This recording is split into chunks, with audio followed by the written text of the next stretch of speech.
mais claras e definidas, digamos, em Angola, Moçambique, Brasil e Argélia. E a mão de obra é sobretudo portuguesa, mesmo nessas bases? Continua ainda a ser, sobretudo, portuguesa, mas, obviamente, desprende-se com o desafio que eu referi há pouco, digamos, temos que transformar e temos que estar mais, digamos, nos países, alicerçar as parcerias que, ao longo de toda a nossa história, sempre fomos fazendo, no sentido de, digamos, da nossa cultura, digamos, ser uma cultura mais aberta, porque já é muito aberta, é uma questão também importante, é a capacidade dos nossos colaboradores em entenderem, digamos, as geografias onde estão. Entenderem não só de um ponto de vista dos costumes, mas também da perspectiva cultura, do modo de estar, digamos, das populações. Isso é fundamental e, portanto, é uma aposta que também vamos fazendo, que é a integração, digamos, de quadros de várias origens, digamos, na nossa organização. E costumam ter parcerias locais? Sempre tivemos parcerias Sempre. locais. Com empresas, estados? Com empresas, essencialmente, empresas privadas. Em todas as geografias onde trabalhamos, sempre procuramos estar presentes como parceiros, sermos parte, digamos, da comunidade empresarial e não propriamente como outsiders que chegavam, digamos, e faziam e saíam. Portanto, esta é a cultura, é procurar perceber e participar, digamos, da vida empresarial dos países onde estamos. A vossa competitividade, neste caso, está muito ligada ao know-how específico. Claramente. Aliás, como em todos os setores, Claramente. mas muitas vezes quando se trabalha no produto, há uma competitividade de produto. Neste caso, o vosso produto é o vosso saber, é a vossa... Exatamente. E é, portanto, o serviço que prestamos a um cliente, digamos, na escala de valor, portanto, que o produto tem. Portanto, nós, durante muitos anos, fazíamos estudos e projetos por encomenda de infraestruturas públicas. Nós, hoje em dia, participamos não só fazendo isso, mas também assumindo o papel de dono de obra, assumindo, digamos, parcerias com outras entidades, no domínio da materialização, digamos, de empreendimentos que muitas vezes os Estados precisam, digamos, de quem os traga, digamos, de uma forma mais resolvida, entre aspas.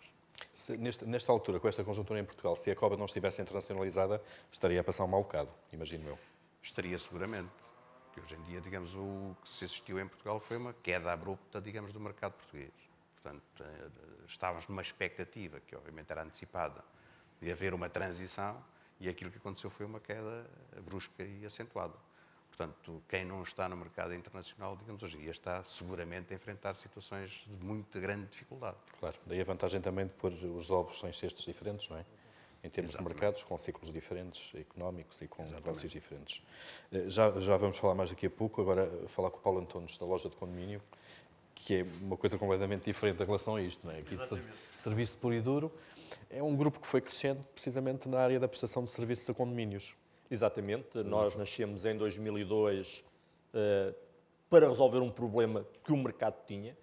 O mercado em Portugal era completamente pulverizado e onde o nível de insatisfação dos clientes era gigantesco. Havia uma dificuldade associada à própria dimensão das empresas. Eram tudo empresas muito pequenas, com dificuldades de formação, com dificuldades de tecnologia, e nós precisávamos resolver isto de alguma forma, e o franchising foi a solução que nós encontramos para poder ganhar dimensão. O franchising tem aqui uma característica diferente de todos estes negócios que nós aqui vimos, porque ou seja, nós somos administradores de condomínios, nós somos, digamos, um grupo que está nessa área, mas temos atrás de nós 130, neste momento, 130 pequenas ou microempresas que fazem elas a administração de condomínios. Nós somos o suporte, digamos, tecnológico, formativo, de acompanhamento, de gestão a essas unidades. E foi exatamente dessa forma que nós nascemos e o que nos permitiu ter um forte crescimento, ser líderes de mercado e conseguir trazer um produto diferente, com uma estrutura diferente ao mercado. Hoje a nossa oferta vai muito para além daquilo que é a administração de condomínios, apesar de continuar a ser a base. Assim como o grupo começou a crescer noutras áreas setoriais, digamos, de prestação de serviços, também a este setor, mas nasceu principalmente da necessidade interna de ter dimensão. Portanto, não era possível fazer aquilo que nós queríamos sem dimensão. A escala é importante. A escala é extremamente importante e a internacionalização vem exatamente a reboque desta necessidade. É curioso, de facto, internacionalizar um conceito. Não sei se vocês estão em Espanha. Estamos em Espanha. Estão no Brasil já? Ou querem ir para o Brasil também. Já estão. E mais mercados? Não, são estes dois os nossos mercados, porque nós temos também aqui alguns obstáculos à internacionalização. E um deles é o conhecimento profundo dos mercados. Porque se não houver um conhecimento profundo, a coisa vai correr mal. Nós temos uma forte ligação à legislação local e depois aos hábitos. Nós trabalhamos aqui basicamente com 3 fatores. Um que são as pessoas. E as pessoas culturalmente diferentes, mas têm todas elas os mesmos problemas, a vida em condomínio, os vizinhos, essas coisas todas, são quase transversais a todos os países. Depois temos a tecnologia que suporta uma operação de administração de condomínios. Tem que estar adaptada às legislações, digamos, de cada país. E depois, por outro lado, a filosofia de gestão e de serviço que nós podemos entregar em cada país. Foi muito interessante a nossa internacionalização para a Espanha. Nós internacionalizámos no final de 2007, começámos a abrir unidades em 2008 e hoje somos líderes de mercado desse setor. E abrem essas unidades diretamente a partir de Portugal? Franchisam a partir daqui? São vossas? Não. Portanto, todas as unidades que nós temos são unidades franchisadas. Nós, em Espanha, temos um master, ou seja, aqui o parceiro local, a partir do qual fazemos a ponte depois para franchisar. A partir de Portugal, nós temos todo o suporte, toda a base, digamos, tecnológica é desenvolvida a partir de Portugal, mas depois temos os parceiros locais que são fundamentais num processo que lida exatamente com pessoas. Temos outro fenómeno, nós atrás da loja do condomínio, em 2010, levámos a LDC Seguros, que é um franchising na área dos seguros, essa já operada diretamente por nós. Porquê? Porque usa como rede de distribuição a que já estava instalada primeiro, portanto, isso serve aqui como canal de distribuição do conceito e aí estamos a operar diretamente. E essa também é muito uma filosofia do grupo e muitas vezes, se calhar, algo que falta às empresas portuguesas, que é irem mais sinergia para o exterior. Nós, neste momento, estamos a fazê-lo criando estas valências dentro do grupo, através de outras marcas, de outras empresas, e chegando aos mercados dessa forma. E no Brasil, como é que está? No Brasil, iniciámos no início deste ano, portanto, é uma atividade muito fresquinha, mas que foi... Também com o Master Franchise local? O Master local, apesar daqui haver uma joint venture, em que nós temos 51% do capital da empresa no Brasil, o que nos permite aqui ter uma participação mais forte, porque estamos a falar de um mercado com uma dimensão completamente diferente para nós. Nós, no final de 2014, a dimensão Brasil será maior que a dimensão Portugal. Portanto, isto sem grande esforço ou sem grandes perspectivas de crescimento acima do razoável. Desta forma, o Brasil arrancou com base em 4 anos de experiência nossa, experiência de conhecimento de mercado, visitas ao mercado, inclusive, digamos, da incubação, digamos, de uma unidade piloto ali apenas para teste, onde operámos, inclusive, sob outra marca, e que nos permitiu arrancar no início deste ano e, neste momento, já temos as 6 primeiras unidades franchisadas em funcionamento em 5 estados diferentes. Portanto, há aqui também uma perspectiva de cobertura territorial, para nós é importante para ter uma presença forte e num mercado que, ao contrário do português, é altamente competitivo.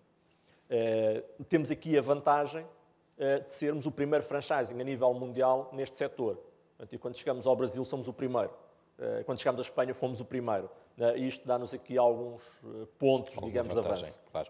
Muito bem, temos ainda aqui 10, 15 minutos para uma pequena ronda final. Eu falava com o Álvaro da Silva Ferreira. O Estado, imagino que seja um bom cliente, não direi de todos os presentes aqui, a Rocha de Economia, certamente que não, mas ou era um cliente importante. Como é que, no caso concreto, a Nova Base se está a dar? A Nova Base, se bem que numa fase inicial, há 20 anos atrás, tenha começado a sua atividade por fazer trabalhos para entidades públicas, muito na abertura dos sistemas distribuídos.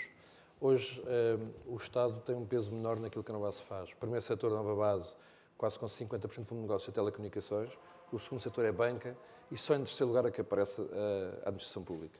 E claramente com uma situação de estagnação. Ou seja, a nossa perspectiva neste momento é que o volume de negócios que vai haver nesta área de atividade nos próximos anos, ou existe uma grande mutação para o lado dos BPOs, dos outsourcings de serviços da administração pública, ou até vai haver um decréscimo da atividade nesta área. Portanto, nós, há muitos anos que trilhamos outros caminhos que passam claramente para apostas em setores mais dinâmicos. E aí as telecomunicações e a banca têm sido os setores de eleição. Eu já agora, se calhar, puxava isto para dizer o seguinte. Quando se fala muito de vantagens de Portugal, e não vou referir aquelas que já foram faladas, a flexibilidade, por aí fora, a proximidade, há algo que às vezes nós nos esquecemos que é bastante interessante para quem está de fora. Portugal tem uma cultura de adoção muito rápida das tecnologias e tem feito investimentos muito significativos. Se nós vemos o número de telemóveis, o número de acesso à internet, o número de serviços que foram criados em cima destas tecnologias. Hoje vamos ao mercado das telecomunicações, ao mercado da banca, mesmo até na administração pública, há uma grande inovação que foi feita em Portugal. Ora, isso é quase como se Portugal fosse um laboratório onde se testam tecnologias muito recentes e que permita às empresas que operam no mercado ganhar conhecimento. Porquê é que isto é interessante? Porque nos permite, se bem que Portugal seja um país pequeno, consegue demonstrar para entidades que estão numa fase de investimento um bocadinho mais atrás, nós conseguimos levar essa capacidade de integração a esses países. Ou seja, nós temos sentido, e penso que não será diferente dos meus parceiros aqui ao lado, nós hoje não temos uma dificuldade em nos qualificarmos tecnologicamente para uma solução. Ou seja, a Nova Base tem estado em concursos um pouco por todo o mundo, concorrendo com as empresas de maior dimensão, e nós nunca perdemos numa proposta por tecnicamente sermos incapazes ou não dominarmos a situação. Onde é que nós perdemos a proposta, muitas vezes, é naquilo que nós chamamos na falta de lobby positivo, que e isso acontece muito, e se calhar é uma pecha portuguesa, parece que os portugueses, a primeira coisa que gostam de ganhar é o português, não é? Em vez de se olharmos para aquilo que é feito em Espanha, há uma interligação muito forte entre os vários setores de atividade no sentido de favorecer positivamente as empresas espanholas e, portanto, um banco espanhol compra a um empreendedor espanhol, tudo aquilo joga. Nós parece que temos gosto, quando estamos lá fora, em comprar logo alguém. Ou primeiro ganhar à concorrência, não é? Fazemos logo uma desgraçada para não e depois, claramente, não sentimos esse apoio positivo. Nós, de facto, temos uma montra muito interessante de coisas que podemos fazer. Eu diria que precisamos um bocadinho mais de jogarmos em equipa lá fora, fazermos um bocadinho mais de lobby positivo, no sentido de aparecermos com capacidade para defrontar os grandes clubes. Só queria dizer mais uma coisa e passo já a bola. Eu, há bocado, como estava a sorrir só com a história de que queremos mais engenheiros. Pois nós queremos mais engenheiros. E há poucos engenheiros em Portugal. E, assim, é manifestamente insuficiente o número de engenheiros que se põe em Portugal. Nós, no mês de janeiro, contratámos 80 pessoas para o quadro Nova Base, recém-licenciados. Rastreámos 2.000 pessoas, fizemos testes e trabalhamos com 500 pessoas. Eu não fiquei com a noção que tivesse deixado de fora mais 1.000. Portanto, a base hoje de engenheiros em Portugal é, de facto, muito reduzida. O problema é que eles não se fazem em 9 meses. Não é? Portanto, aquilo não é só pôr farinha e sair engenheiro. Porque se nós hoje temos muitas pessoas no ensino superior, quando a gente vê as taxas de sucesso na matemática e o caminho nas ciências, é preocupante. E quando se diz que é preciso este tipo de pessoas, estamos a falar de um serviço para 10 anos. Portanto, eu para ter engenheiros, economistas, outro tipo de profissões, eu tenho que investir a 10 anos de distância. Nós hoje temos falta de engenheiros e depois, dentro dos engenheiros, já temos um segundo problema.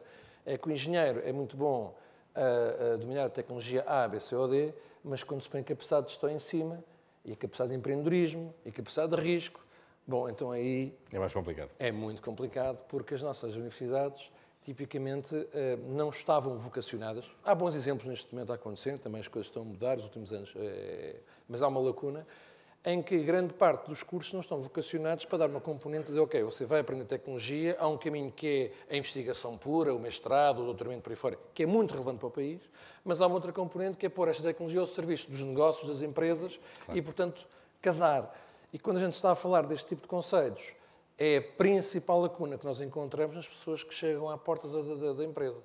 Eles aprendem depressa, tudo bem, mas falta ali um bocadinho de lógica do partir de janelas e pela positiva, não é? De fazer coisas diferentes. Muito bem, obrigado. José Santos Coelho, na altitude, vocês conhecem muito bem os contactos centrais em termos mundiais, o mercado mundial. Nós temos capacidade em Portugal para criar ou para desenvolver esse setor e essa indústria, colocando cá contact centers internacionais? Eu diria que isso é uma das coisas que eu já há vários anos digo e que fico às vezes um bocado admirado. Eu diria que à volta dos anos 2000, por isso no princípio dos primeiros anos depois da bolha, na realidade nós tivemos em Portugal uma instalação, e pronto, penso que a altitude terá tido alguma culpa nisso, digamos que na realidade havia plataformas bem equipadas, evoluídas, que poderiam ter servido para fazer muitas outras coisas. Tirando algumas exceções, porque elas existem, e não quero com isto estar a dizer que é uma coisa completamente generalizada, acho que grande parte dos empresários portugueses de contact center se fecharam na coxa. Nós teríamos, e eu tenho muitos exemplos em Espanha e noutros países, de operações que foram deslocalizadas de certos países para outros, e raramente vi candidaturas portuguesas, tirando, como digo, uma ou duas empresas, podíamos ter feito muito mais. Como já foi dito aqui, nós temos, isto já deve vir da altura dos descobrimentos, temos facilidade de relacionamento com o exterior, adaptamos-nos bem a outras culturas, somos um país sossegado, quer do ponto de vista político, quer do ponto de vista religioso, porque também há países que têm problemas, não têm problemas sociais, mas têm problemas religiosos, que muitas vezes são entraves ao relacionamento. Temos facilidade em línguas. Quando se vê um português a falar inglês ou um espanhol a falar inglês, nota-se perfeitamente. São coisas que eu encontro noutras geografias. Vê-se pouco as operações de outsourcing na Índia, vê-se muito mais nas Filipinas para os Estados Unidos, porque os filipinos falam inglês muito mais neutro que os indianos. Também há outros fenómenos. O facto do mercado indiano ser uma dimensão muito maior também não ajuda, mas existe um fator de língua, quer um, quer outro. Existe uma percentagem muito grande de pessoas que falam inglês. Só que o indiano é muito mais marcado que o filipino é um inglês muito mais neutro. E por isso, eu há vários tempos que digo e não percebo porque é que uma pessoa não... Empresários portugueses da área dos contact centers não se levantam das cadeiras e não tentam puxar para Portugal muito mais operações do que aquelas que hoje existem e que podia ser uma coisa importante para nós. Temos competitividade para isso. Tem plataformas, claro. Existem pessoas com know-how. Acho que estamos aqui no jardim à beira-mar plantado, todos numa posição muito cómoda. Espero que às vezes esta altura economicamente mais complicado faça alguns fazer o que já deviam ter feito há 4 ou 5 anos, numa altura em que teria sido muito mais fácil e hoje em dia as tantas são capazes de ter que fazer por necessidade. Claro. Por isso, teríamos há, por exemplo, há operações que não podem sair da Comunidade Europeia. Bases de dados que não podem sair e nós estamos perto.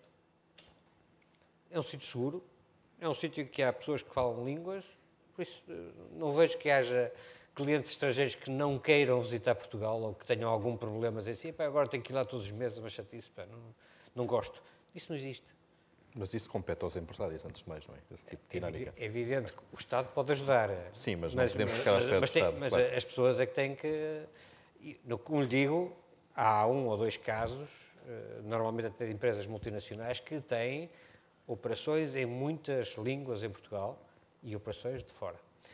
E nós continuamos na área concreta dos contact centers, às vezes com imagens menos públicas menos abonatórias do setor, que deviam ser combatidas e que são profundamente erradas. Estamos a falar de um setor que já emprega um volume muito grande de pessoas. Estamos a falar de um volume mesmo muito grande. A Associação Portuguesa de Contact Centers tem feito várias coisas para promover a ética, para promover a qualidade. As boas práticas, não é? As boas práticas. Só que quando éramos para nos ligar com brasileiros tivemos medo, porque os brasileiros eram capazes de chegar cá e daqui a um bocado comiam-nos. Quer dizer... Carlos Oliveira, acha o mesmo, de facto, não só na área dos contact centers, mas depois na área do outsourcing, de uma forma genérica, na prestação de serviços na área das TIC, que podemos, de facto... Não podia estar mais de acordo. Nós temos hoje das melhores condições para instalar contact centers, e eu volto a frisar. A imagem comum do contact center, que é alguém atender uma chamada, isso é um call center. Portanto, o contact center hoje é muito mais do que isso. É todos os mecanismos de comunicação com uma dada empresa, seja voz, e-mail, SMS, e sim é o conceito de contact center. Todos esses mecanismos de comunicação são vitais para o serviço ao cliente final. E não podia estar mais de acordo. E um dos trabalhos que estamos a fazer é encontrar mecanismos para realmente sair do contact center que se conhece em Portugal e que faz serviços de reduzido valor acrescentado em média, e realmente poder oferecer plataformas com pessoas com skills muito elevados. Eu, aliás, pegava aqui um bocadinho até no que o Álvaro estava a referir, esta nossa facilidade de adotar tecnologias a par com a falta de crescimento que o país tem, não é? E que tem provocado uma imigração de quadros de elevado potencial nos últimos tempos, tem aqui uma oportunidade para algumas das empresas, que é substituírem-se à imigração e transformarem-se em exportadores dessas pessoas. Alguns dos projetos de internalização que nós estamos a ter realmente assentam num mecanismo oportunístico, que é: eu tenho quadros em Portugal extremamente qualificados, tenho dificuldade em os colocar em projetos nacionais, e o diferencial de custo ou de preço desses quadros ainda é relevante para estarem em outros países desenvolvidos, Suíça, França, etc. E, portanto, eu numa primeira fase posso transformar-me num mercador de know-how, aprender a instalar-me nesse país, com as minhas pessoas, com a minha gestão, e depois começar a desenvolver projetos e já estar nesse país. E, portanto, começo com uma função de menos valor acrescentado, estou a vender conhecimento à peça, e pouco a pouco vou começando a fazer projetos. É uma alternativa, é uma das abordagens que estamos a estudar em países mais desenvolvidos. Eles fazem tudo o que nós fazemos e provavelmente melhor, mas sai-lhes mais caro.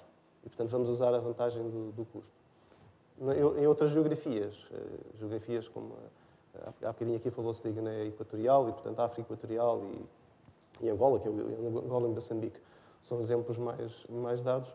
Claramente há necessidades de infraestrutura, de TI, que estão aquém do Portugal oferece hoje. E, portanto, as experiências boas que já se fizeram em Portugal podem ser replicadas. A nossa vantagem de língua, adaptação cultural, pode ser utilizada por contrapartida com outros países com quem concorremos. Portanto, os desafios são esses dois. Muito bem. E em relação às Siemens, o que é que nós podemos falar mais das Siemens? Além da manutenção, obviamente, das operações que tem cá. A Siemens tem um projeto agora de integração de serviço em torno das cidades. Exatamente. Portugal entra nesse projeto? Portugal é piloto nesse projeto. Lisboa já fez a primeira abordagem, fizemos um estudo com a Câmara Municipal de Lisboa de sustentabilidade, ou seja, cidades e sustentabilidade, necessidades energéticas e desperdícios energéticos de um lado, desperdícios de água do outro e gestão da água, e infraestrutura da mobilidade interna na cidade, nos transportes. Portanto, há um conjunto de áreas que se cruzam. Foi feito o primeiro survey europeu nesta área. Portugal ficou a meio da tabela, nona cidade, salvo erro.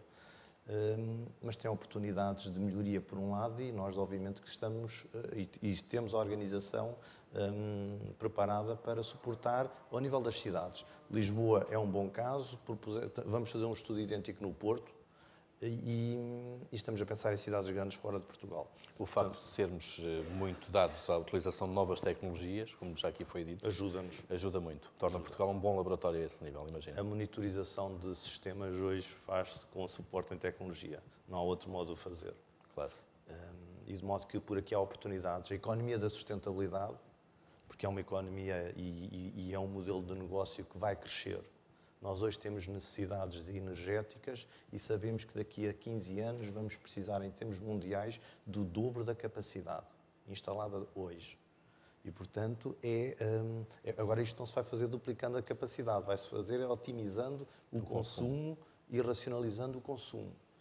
Até por questões ambientais e climatéricas não é possível manter o rumo tal como o temos hoje no plano global. E, portanto, há aqui alterações importantes que, por exemplo, a Alemanha anunciou há um ano atrás, é um aspecto paralelo a este, o fecho de 21 centrais nucleares. Há que substituir essa capacidade produtiva, claro. Isto significa uma alteração substancial e um redirecionamento substancial nos meios e na forma de produzir e de distribuir a energia. Claro. E com novas tecnologias, claro. Oportunidades há bastantes, não é? Assim nós tenhamos a capacidade para as agarrar. A Claro. economia da sustentabilidade, a economia da saúde, há uma série de oportunidades, áreas associadas ao turismo, áreas, todas, isto entronca, todas na mesma equação, que é o modelo de desenvolvimento da sociedade. Exatamente. Obrigado. Vítor Carneiro, em relação à engenharia e à consultoria, qual é a relação da COBA, que é uma empresa consultora e não construtora diretamente, com as construtoras portuguesas, que são fortes e que também estão implantadas e bem implantadas, as maiores, em muitas geografias? Nós temos uma forte relação, digamos, com as construtoras, na medida em que nós, tradicionalmente, o nosso cliente era um cliente público, portanto, trabalhávamos em infraestruturas públicas, e desde há uns 20 anos que o paradigma começou a alterar-se. Portanto, e hoje em dia, digamos, há muita infraestrutura pública feita por privados, e entre os privados aparecem, digamos, os construtores. Portanto, nós temos uma relação, digamos, muito forte, obviamente, com o setor da construção e com as construtoras. Por outro lado, digamos, nós, nesta atividade internacional, digamos, já houve várias situações em que desenvolvemos estudos e projetos que depois foram ganhos por empresas portuguesas do setor. Portanto, o fator multiplicador é um fator, digamos, aqui importante e não é só um slogan utilizado, digamos, para caracterizar os serviços de engenharia que têm o tal fator multiplicador. Por outro lado, digamos, esta nossa relação com a construção não se limita apenas às construtoras portuguesas, mas nós hoje em dia estamos a trabalhar com muitas construtoras de várias origens, brasileiras, argelinas, e dando um pouco, concretizando um pouco aquilo que eu disse há bocado, digamos, posicionarmos na cadeia de valor de uma forma diferente e na fileira de uma forma diferente. Nós temos contratos desenvolvidos para clientes construtores argelinos, no sentido de os apoiar no planeamento e na gestão da própria empreitada. Portanto, normalmente eram consórcios com vários empreiteiros e eles queriam sempre alguém de fora que os pudesse, digamos, apoiar, digamos, nesta tarefa de juntar para, digamos, as tarefas de cada um. E, portanto, viemos a desempenhar funções, digamos, de assistentes de consórcios empreiteiros na realização das obras. Eu pegava nas palavras aqui do colega de mesa da Siemens à volta, digamos, da sustentabilidade. Hoje em dia, digamos, as infraestruturas continuam a ser ainda muito betão nas sociedades menos desenvolvidas, mas as infraestruturas também são, digamos, tecnologia utilizada, digamos, para otimizar e dar sustentabilidade, digamos, àquilo que existe. E hoje em dia que nós estamos nesta situação, digamos, em Portugal, de retração muito grande, digamos, nos investimentos em infraestruturas, não podemos associar infraestruturas a betão, temos que associar infraestruturas àquilo que melhora a nossa qualidade de vida. E nós aí temos muito para fazer, mesmo em Portugal. Portanto, é um desafio que se coloca a todos nós, aqui em Portugal, que é trazer para Portugal aquilo que hoje em dia no mundo se está a passar. E, portanto, esta questão das cidades, a questão, digamos, da qualidade de vida e do ambiente em que vivemos é extremamente importante e é um fator de competitividade de Portugal. E isto é aquilo que nós vamos vendo lá fora. Portanto, acho que também esta experiência da internacionalização também nos deve trazer alguma coisa para aprendermos a fazer cá dentro. Uma parte substancial do consumo da energia de que falava é feita nos edifícios. Exato, que também têm que ser construídos de uma maneira mais eficiente em termos energéticos. Muito bem. E acabava para lhe perguntar se de facto o modelo do franchising, se de facto é uma boa alternativa à internacionalização. Pergunto-lhe isto e até para fomentar o empreendedorismo cá internamente, portanto em duas vias. Eu diria que objetivamente